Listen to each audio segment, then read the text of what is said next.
The year 1881, when they discovered and examined the mummy of Pharaoh Ramses II, they found traces of cannabis. Scientists claim that the tradition of using marijuana has been around for over 5,000 years. It's believed that ancient civilizations used it to communicate with the gods, treat mental disorders, and even symptoms of a disease known in the modern world as cancer. But ethnobotanist Terence McKenna claims that without mild narcotics, humanity wouldn't have evolved. McKenna developed a whole theory suggesting that the transition from Homo erectus to Homo sapiens was caused by adding psychedelics to the human diet around 100,000 years ago. But if we assume that people evolved because of light drugs, could something similar happen now? Nobel laureate Francis Crick admitted that he deciphered the DNA double helix formula in 1953. While on LSD, let's dig into whether cannabis and other light drugs really possess the miraculous properties attributed to them. This is the Ears Papyrus. It was written around 1550 BCE and is one of the oldest medic ICAL textbooks. Interestingly, one of the main ingredients in most of the medicines described is hemp in 2000 B. Ancient Egyptians used marijuana to treat glaucoma, cataracts, hemorrhoids, vaginal bleeding, and even tumors.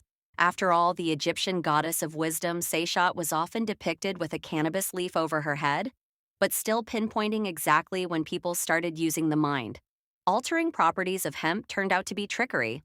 Archaeologists claim that ritual burning of it in Central Asian countries happened as far back as 5,000 years ago.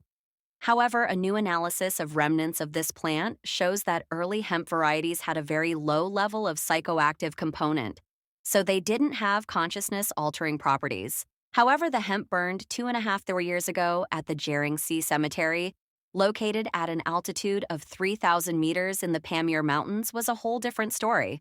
According to researchers Yang Li and Bing Ren from the University of California, hemp was burned in an enclosed space resembling a tomb. During funerals, people participating in the process likely inhaled the vapors and entered a trance-like state. As for mentions of hashish in the Arab world, they started appearing between the 8th and 10th centuries AD. Around this time, they noticed the intoxicating effect of the plant there. But how did cannabis make its way into countries where cultivating this crop was not a tradition? Experts from the German Archaeological Institute and the Free University of Berlin claim that the cannabis trade has been going on for over 5,000 years. The nomadic tribe of the Yamna culture, potentially the founders of European civilization, became the first marijuana traders, archaeologists say. But here's another interesting detail. Scientists concluded that hemp wasn't first used and domesticated somewhere in China or Central Asia as previously thought. Instead, it was used in Europe and East Asia at the same time, between 11 and 1/2 and 10,000 years ago. So people on different ends of the world simultaneously discovered the properties of marijuana. But is it really cannabis that could contribute to the progress of humanity? Let's dig into that. Cannabis contains chemical compounds known as cannabinoids. More than 100 of these unique compounds have been found in various strains of marijuana. Two of them catch our interest: delta-9, tetrahydrocannabinol, or THC, and cannabidiol, or CBD. THC is the one responsible for the high when you're hitting that joint. Now, what about cannabis? It doesn't have a psychoactive effect. CBD reduces pain and muscle stiffness, making you more chill, but it's not that simple. You need both substances in the product to work together. So what happens to our bodies when we smoke weed after inhaling smoke or vapor containing THC? The substance quickly gets into the lungs and then through the bloodstream into the central nervous system. A few minutes after that first hit, you'll feel euphoria and muscle relaxation. Your sense of time might speed up or slow down, and the world around you will seem more vivid. However, cannabis often causes blood vessels to expand and the heart rate to increase, which can lead to a strong sense of anxiety. So why is our brain so drawn to this substance? The brain consists of billions of neurons and neural pathways to bridge the gap between neighboring neurons. Chemical substances called neurotransmitters transmit messages from one neuron to another and attach to molecules called receptors. Since cannabis and marijuana look and act just like those your body produces, they latch onto these receptors scattered throughout different brain areas and activate them. Thus, marijuana not only gives a sense of relaxation and a boost, it can suppress nausea and stimulate appetite in cancer. Patients reduce eye pressure in glaucoma and even help stop seizures and epilepsy. And multiple sclerosis. Marijuana affects the body in this way. because CB1 cannabinoids are located in brain parts related to learning memory, reward, anxiety, pain, and movement control. It seems like stimulating these areas could help us develop them and theoretically even contribute to evolution.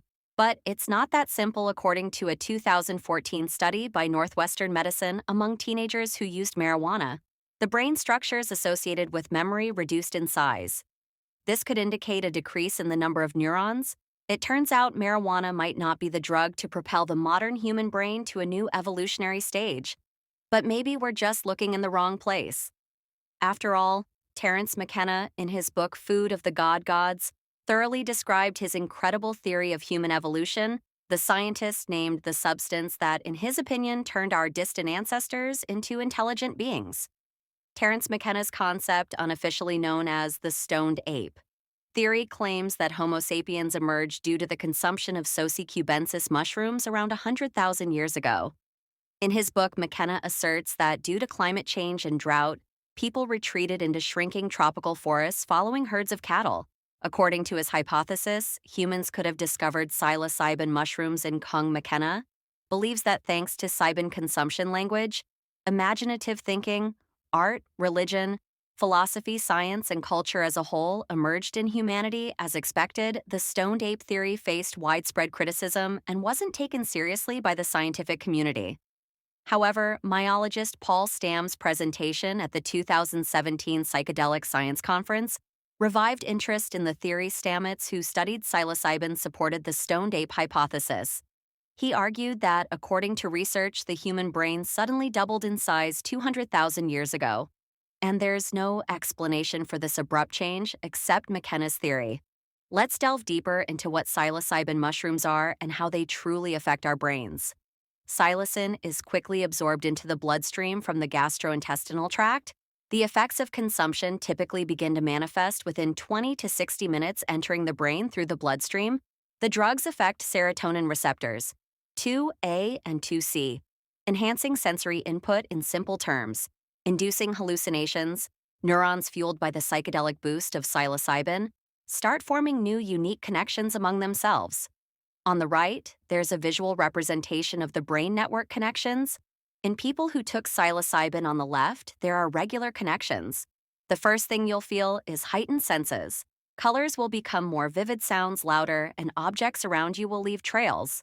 Like in a long exposure photo, furniture and everything familiar to you might suddenly take on geometric shapes or spontaneously multiply, and the world around you will resemble a kaleidoscope. But that's not all. Objects around you can literally come to life. Just imagine your coffee table marching towards you, seeking revenge for the spilled morning coffee.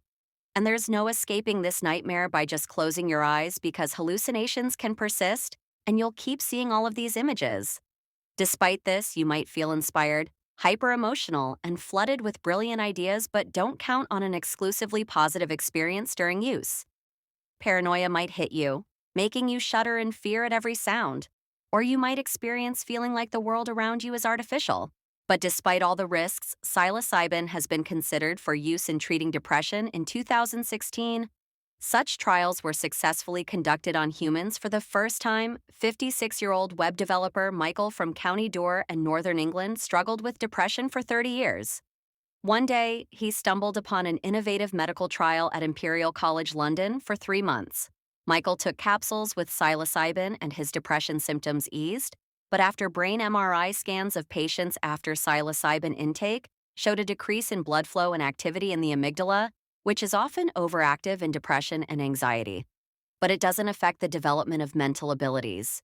Maybe McKenna got the narcotic substance wrong and we're once again looking in the wrong place.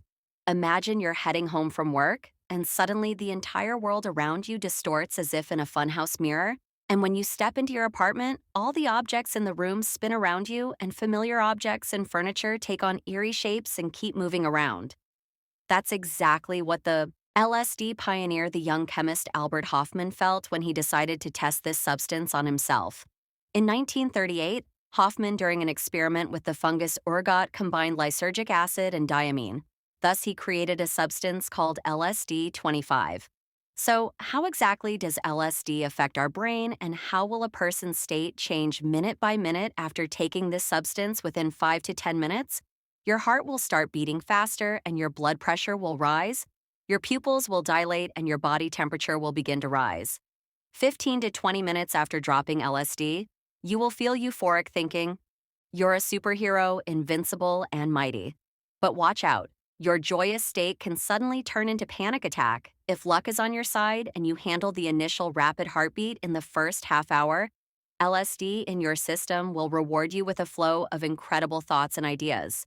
But you gotta quickly jot down your brilliant discoveries because in the second or third hour after dropping LSD, everything around you will start morphing, and if you look down, you might suddenly see that the floor is indeed lava and the whole room is melting from the high temperatures. After that peak, the effects gradually start subsiding 12 hours later. Your regular reality likely fully restores. But as practice shows, not everyone manages to bounce back from this state. In the fall of 1987, a freshman student whose name remains untold took half a dose of LSD on the way to a party. Euphoria's sudden bursts of enlightenment had all worn off by the time he got back to his dorm, but the next morning he realized not all of the LSD effects had faded. When he shifted his gaze from the page he was reading, a ghostly image of the text materialized in the air, and as objects moved, they left a long cascading series of copies resembling a stroboscopic photograph. The effect didn't wear off the next day or even after a week. The search for a diagnosis yielded no results. Weeks turned into months. Then years, the trip just wouldn't end. So no matter how promising the effects of weave shrooms or LSD might be, it's crucial to always remember it could be a one-way trip. But is it really possible that drugs were the true catalyst for evolution? Archaeological data hints that humans were indulging in opium and magic mushrooms. 10,000 years ago, some scientists even think that prominent Greeks like Pythagoras, for instance, couldn't have conjured up their genius theories and philosophy. But whether Pythagoras ever saw mathematical formulas and vivid kaleidoscopes before his eyes throughout his life, without sobering up from the trip, remains unknown. Sea drugs have served as a tool to stimulate active mental activity, considering what we know today. Yeah, are psychedelics the cause of human civilization development? I think that idea is still hanging out in eccentric hypothesis land. What do you reckon? Did drugs influence human evolution? Let me know what you think in the comments below.